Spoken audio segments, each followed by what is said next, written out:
Why the PlayStation VR2 will be the best virtual reality headset for gaming in 2023 and beyond. So I want to first go over the PlayStation VR2's design and what it's specifically made for. Now, if the PlayStation VR2 can stay very niche heavy, meaning focus specifically on gaming and gaming only, well, this headset is going to be very successful. And I think a lot of people can understand and agree that this headset is going to be definitely made for just gaming. If we look over at the Meta Quest Pro or the Meta Quests in general, they're definitely looking for a more transformative mixed reality experience, as they can create a full color mixed reality pass-through mode with a resolution of 4 times higher compared to the Quest 2.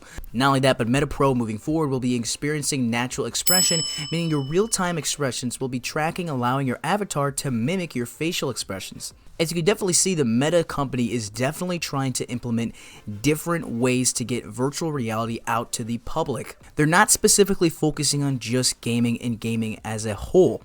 Along with the hardware they're using isn't necessarily made for that as well. It's the PlayStation VR2, as we've already talked about on this channel, has a higher display and a lot more features to back up gaming experiences. Along with the Meta Pro moving forward, and Meta in general are looking for a more social experience, such as making multitasking easier, making your desktop setup easier, completely cleaning up your desk so you only have to use their headset. And as we've said in previous videos, it's going to be catering to large businesses and large companies that are really looking to expand their technology to the next level. Now I want to head over to the PlayStation VR2 and the specific design that it is going to be implementing and the features added into it that's going to add a different level and a more immersive experience for people that are really looking for games. One of the biggest appealing things to the PlayStation VR2 is the built-in eye tracking, which is going to allow you to have rendered images wherever your eyes are looking. The eye tracking is so next level and so game-changing that wherever your eyes look, the complete image will be fully rendered, while the outside image and where you're not looking is not going to be rendered. And this technology is so good that you don't even notice the unrendered image because your eyes are tracking it so quickly. Another feature that makes the PlayStation VR2 a lot more compatible and more enjoyable for gamers will be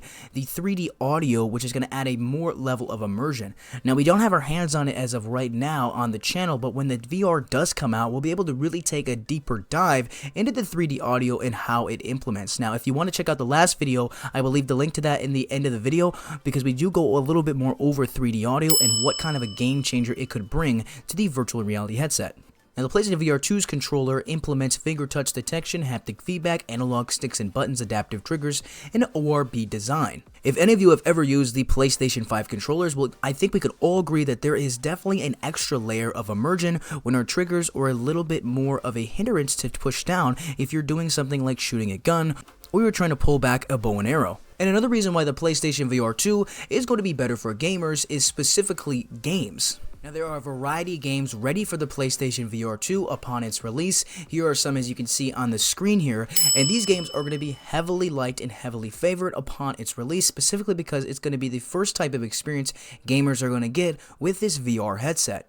Now, if we go over the quality of games that we've seen from the Quest this year, it has not been as strong as some people would have anticipated. Now, if the PlayStation VR2 can implement good quality games, well, this VR headset is going to be the go-to headset for a lot of gamers, including myself, in which people are super excited to have a headset specifically and solely for gaming and being immersed in extreme great quality games. Now, on the channel, we've gone over the top 5 games ready upon release, but there's many more, over 20 in development for the PlayStation VR2. And lastly, I want to go over price and specifically which one you're going to get the most bang for your buck with. Now, I made a separate video that goes over why the PlayStation VR2 is actually better than the Meta Pro, specifically considering the fact that what you're paying for is going to be a lot different than what you're actually going to be getting. You see, with the Meta Quest Pro, you're paying $1,500 for a mixed reality experience, and what's going to be more appealing to large corporations and large companies, I feel, in the long run. While the PlayStation VR2 is going to be implementing a more gamer-friendly experience and is probably going to be a lot cheaper than that. Probably not by a lot if you're really considering the fact that you're talking about the PlayStation 5, which is already $500 out of the box, and the PlayStation VR2, which is probably going to come in around $399 to $499 at the absolute cheapest.